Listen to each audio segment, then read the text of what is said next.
just have the space for you. Okay, yeah. Does anyone need a copy of the suttas? Yes? Okay. Very good. Yeah. Very good. Okay.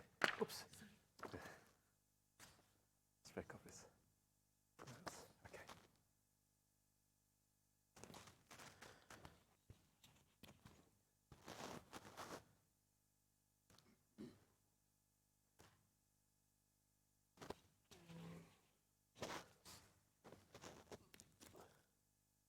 Well, there's many extras here.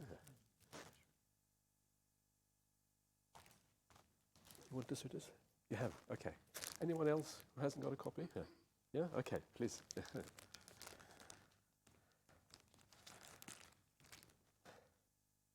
This is a weatherproof version. Yeah. Very good. Yes, we have more. We have more. Please come up. Okay.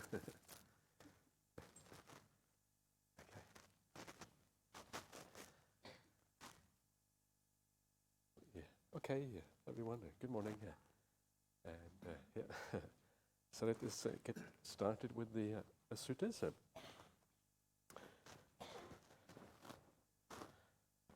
And as always on these retreats, I'm going to start off with a few generalities, just to have a look at the ideas of, the suttas in the broader perspective, how, what the purpose of the suttas are, and how kind of a broader bird's eye view before we kind of delve into the actual Noble Eightfold Path.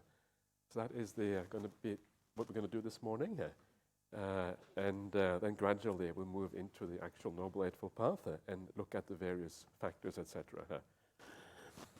So the very first sutta today is a very simple sutta, or at least it seems very simple. It's called the Listening to the Dhamma, and it's just about why it is so important, what the purpose of the suttas are, why they actually matter so much. So this very simple little thing. So this is how it goes. There are these 5 benefits in listening to the Dhamma. What 5? One hears what one has not heard. One clarifies what has been heard. One emerges from perplexity. One straightens out one's view. One's mind becomes placid. These are the 5 benefits in listening to the Dhamma.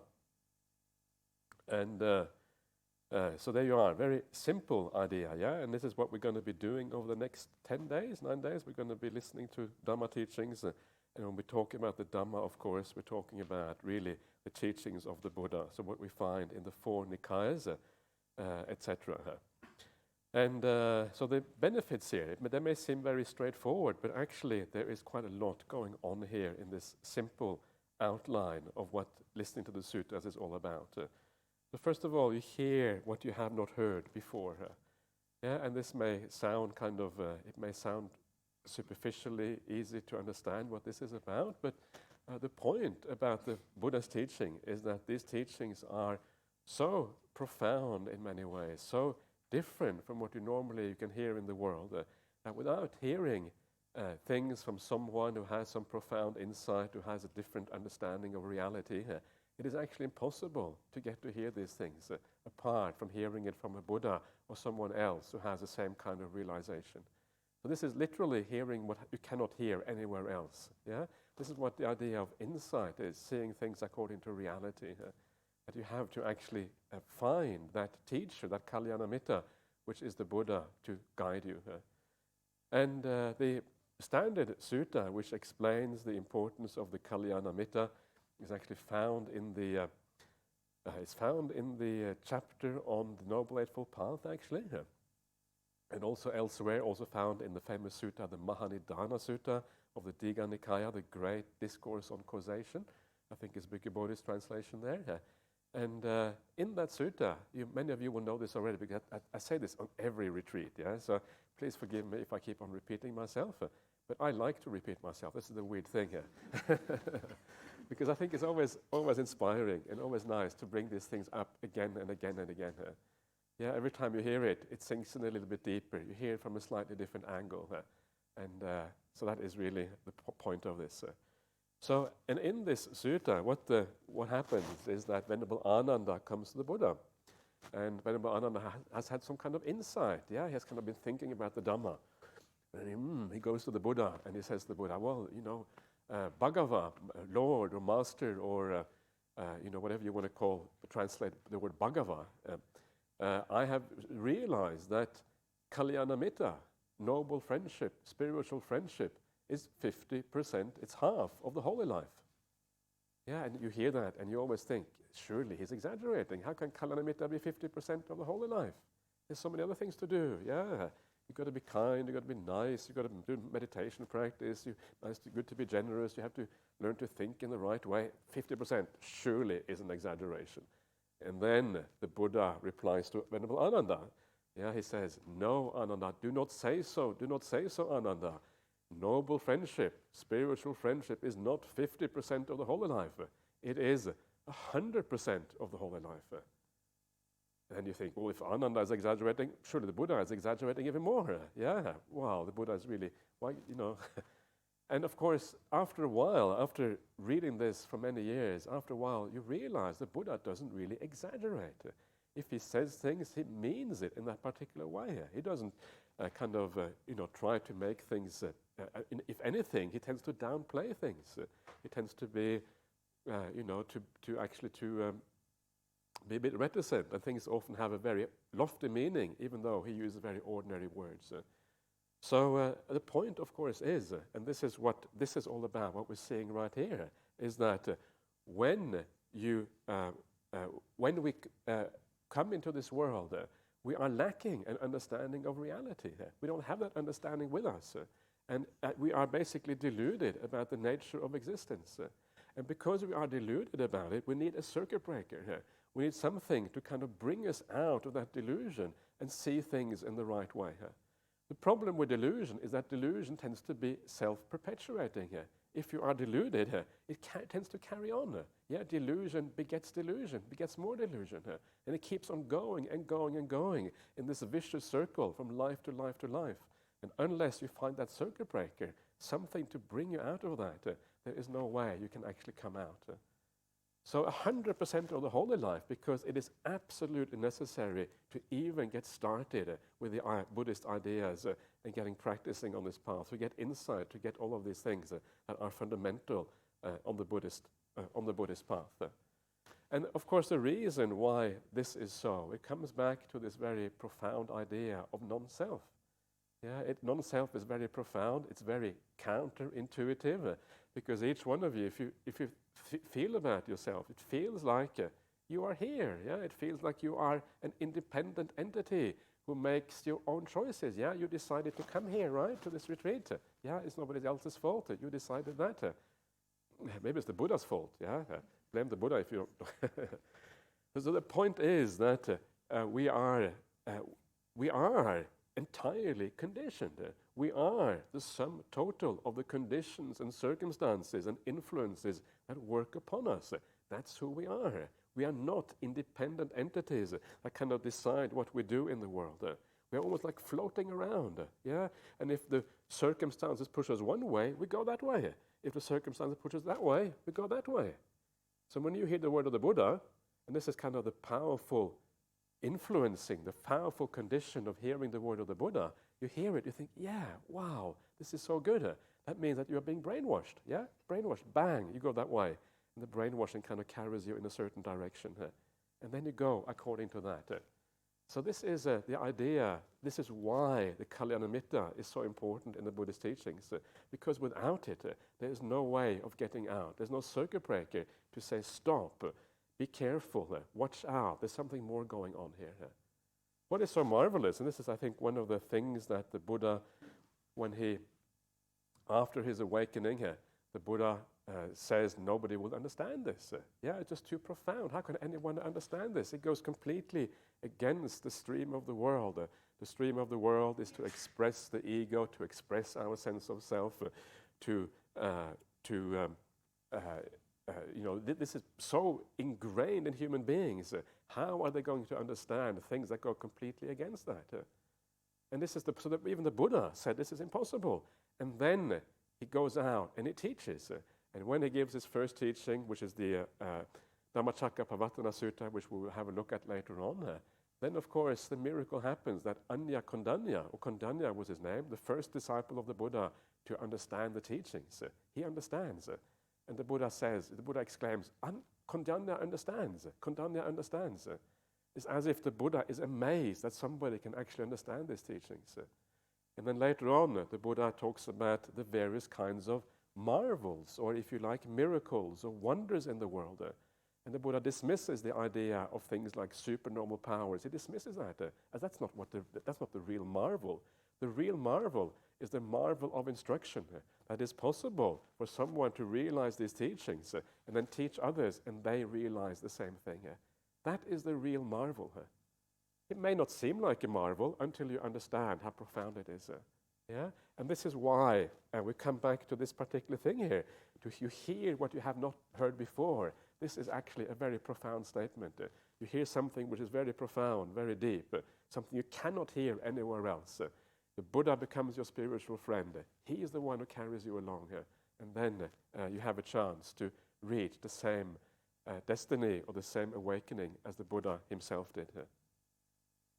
So this is why this matters so much. And the second one is about clarifying what you have heard. So it's not just about hearing it once, but it is often about hearing it again and again and again from slightly different angles and slightly different ways.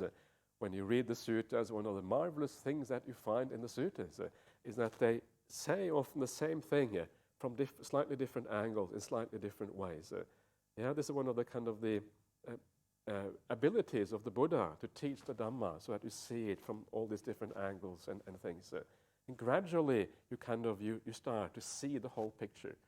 And one of the ways that I like to look at the Dhamma is almost like a jigsaw puzzle. All these pieces coming together, they actually, in the end, it creates one large picture. That's the picture of the Dhamma. But all of this large picture can be divided up into sub-factors, which are the pieces of the jigsaw puzzle. But when you have an insight, what you see is bang, you see the whole thing, the whole picture in one go. You understand what is there. But it's gradual, stage by stage. So you need to hear again and again. And as you hear it again and again, gradually it sinks in.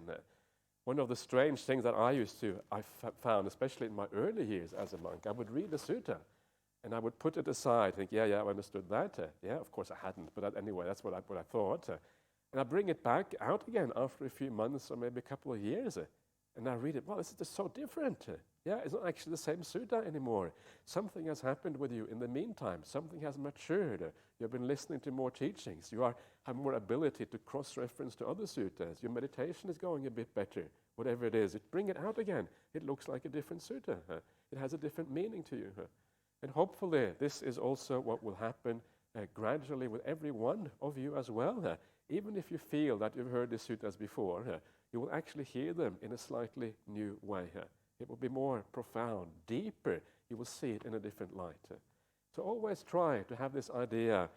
There was this book written a long time ago, back in the 70s, called Zen Mind, Beginner's Mind. And it's this idea of approaching everything as if you are a beginner. Not kind of coming with a full head already thinking that you know everything, but coming with an open mind, trying to hear things in a new way. And as you do that, it adds to your understanding of these things. Not having too many preconceptions as you come in here. And gradually, this kind of forms your view of things. And gradually, you see these things. It's a wonderful thing, isn't it? You come to the Buddha, and the Buddha kind of brainwashes you. And you're so happy about being brainwashed. Usually we think brainwashing is bad, but actually, when it comes to Buddhism, it's really good. You have to be brainwashed. We are brainwashed anyway. So you come and choose the right brainwashing. And of course, that is the Buddhist brainwashing. Why? What is a good brainwashing? What is a bad brainwashing? Bad brainwashing is if it leads you to suffering. Good brainwashing if it leads you to happiness. So this is kind of the idea here. So it is you have to be brainwashed anyway. Life is just a process of brainwashing, regardless. It's quite a nice idea, isn't it? Life is a process of brainwashing. That's really what it is. So, okay. And then you have the third factor here. You emerge from perplexity. This is like doubt. The doubts in Buddhism are manifold. You have doubts about the teachings and all of these kind of things, but But the Buddha summarizes doubt as, or lack of doubt, as understanding what is wholesome and what is unwholesome. What is good, what is bad, what is useful, what is useless. Yeah? So this is kind of how you summarize this. And of course, all of the Buddha's teachings are, in a sense, included in this. So you understand all of these teachings can be just looked upon as wholesome or unwholesome. If it is the Dhamma, real Dhamma, it is always going to be wholesome. If it is the wrong Dhamma, it is going to be unwholesome if it leads you astray. But more specifically, it also refers to your meditation practice. The ability to look into your mind and understand what are the defilements of the mind, what are the problems that you have to overcome, how to develop all the right qualities. It may seem surprising, but actually this can often be very difficult to be able to see the blockages in your mind. What is it that stops me from going further? Why is my meditation only going so far? What is the cause for that? And the reason is always a blockage, a hindrance, a defilement that stops you from going further. And the only way you're going to be able to discover what the problem is to investigate, to look at your mind, to see what the problems are and what are the good qualities. And as you investigate that, you emerge from perplexity or doubt. Gradually, you start to see more and more clarity what the good qualities are and what the bad qualities are. And this is a very important part of the process of meditation. To know yourself. We often don't know ourselves very well, to know what your problems are, where your limitations are. And as you do that, you uncover these problems. And that allows you, as you uncover these things, to go deeper, to find more happiness, to find more peace, deeper and deeper and deeper. It's a gradual process, this emergence from perplexity. And only when you attain deep samadhi, for those of you who have some samadhi experiences, and you enter a jhana state or something like that, when the hindrances are completely gone, that is the first time you fully understand what is wholesome and what is unwholesome. Because when the hindrances are completely gone, you know what the pure mind is like. And only with that access, direct understanding of the purity of the mind can you gather what is wholesome and what is unwholesome. In the meantime, we're kind of fumbling around a little bit in the dark, but gradually you emerge from darkness. This is one of the wonderful things about the Buddhist path. How you gradually emerge from darkness, emerge from delusion. Gradually light gets turned on. Gradually you see more clearly. Isn't that kind of a wonderful idea? You start to see the world with more clarity. You understand what is going on. You have a feeling of coming out of this cloud of uncertainty, this delusion, which kind of is, you don't understand what's going on really. And gradually coming out, you see more and more clearly. You understand what reality is about. And this is what happens on this path if you practice in the right way. It's very beautiful. A clear mind is such a beautiful thing compared to a confused mind or a deluded mind. I'm sure you know what I'm talking about. If you feel confused or deluded or whatever, it feels terrible. When you have clarity, yes, now you know what is the right thing to do. Often I have, think about, how I lead my monastic life sometimes. And sometimes as a monastic, you feel like you had enough, these fellow monks, they are terrible, or, I've had enough of my fellow monks. My fellow monks are really great, actually. They're really wonderful people.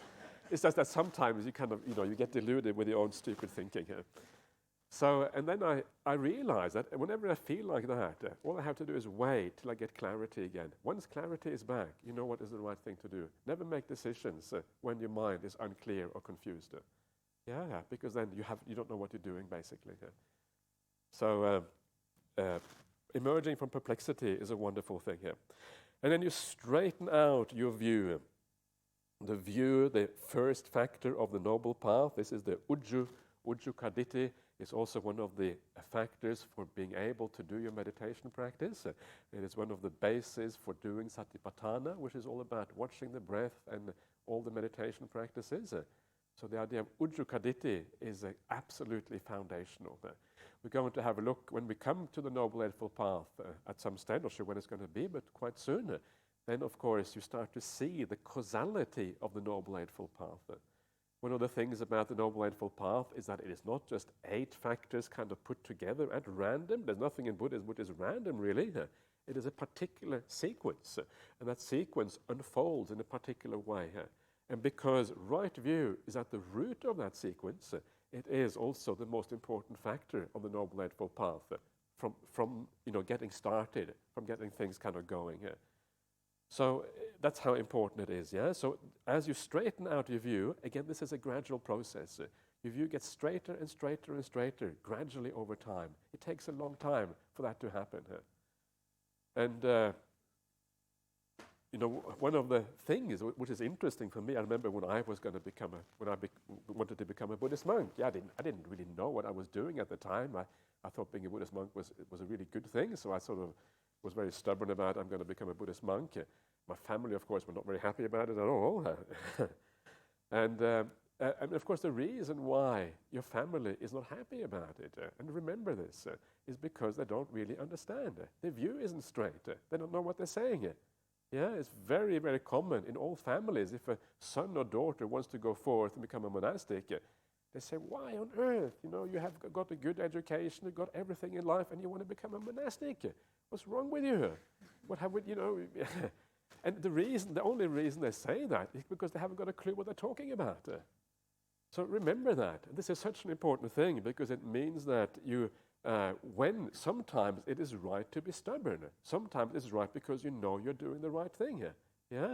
It's of course listening to your parents doesn't always mean to take on board exactly what they say verbatim. Sometimes you have to look at the broader picture and see what is going to be for the long-term benefit of yourself and everyone else. So this idea of right view is so important. If people haven't got right view, they don't know what's going on. So you gradually change this. Gradually, as you listen to the suttas, and the suttas really, what are the suttas? The suttas is one big collection of right view. Essentially, every time you read the sutta, you're kind of allowing yourself to increase in right view if you are attentive and you are aware of what is going on. Emerging from darkness, moving into light, seeing the world in a new way, very powerful new way as you do that. So right view is so important, and this is what we come back to. Eventually, this of course also becomes more powerful with your meditation practice, and the deeper your meditation is, the more ability you have to see things in the right way. Until one day, hopefully, you will get your view 100% straightened out. That's why when you have samma ditthi here. Then we have the last one here, the mind becomes placid. Placidity means like the mind becomes confident, the mind becomes calm. Placid means like calm, it doesn't have any ripples or anything to it. And this is in many ways one of the most profound aspects of why listening to the Dhamma is so useful. Remember, the Buddha's teaching tends to be sequential and gradual. And right here also there is a sequence here. The beginning is about hearing what hasn't been heard, and you clarify what you have heard.